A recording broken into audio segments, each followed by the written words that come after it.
Հայաստանի խորհրդարանում պատգամավորները բանավիճել են Գյումրիում դիմադիր քաղաքապետի կալանավորման վերաբերյալ։ Մեծամասնություն քաղաքացիական պայմանագիր խմբակցությանը դուր չի եկել պատգամավորի հիշեցումը Հայաստանում բոլոր ընդդիմադիր քաղաքապետերի դեմ քրեական գործեր բացելու եւ ազատազրկելու վերաբերյալ Քաջարանից մինչեւ Գյումրի ու Վանաձոր։ Ընդդիմադիր համայնքապետ կա, որ ընտրվել է չեք հրետապնդել։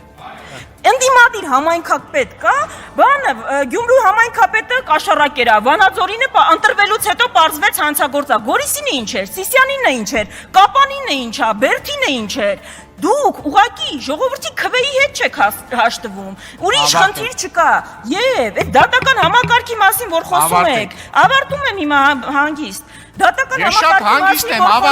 դատական համակարգի մասին, այդ հարգանքի, Արտուր Հովհաննիսյան, Տիկնոջ խոսափողը։ Իդեպ քաղաքացիական պայմանագիրն այսօր դեմ է քվեարկել ընդդիմադիր պատիվ ունեմ խմբակցության առաջարկած ազգային ճգնաժամի եւ կառավարման ձախողման մասին հայտարարության նախագծին։ Նախագիծը Նիկոլ Փաշինյանին իմպիչմենտ հայտարարելու համար էր։ Քաղաքացիական պայմանագիր խմբակցությունը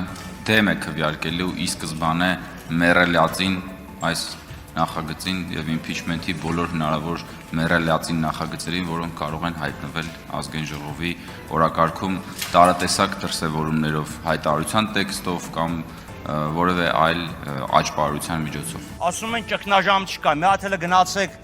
Բագրատաշեն եւ մյուս անսահմանային անցման կետեր տեսեք, կա ճգնաժամ թե չկա։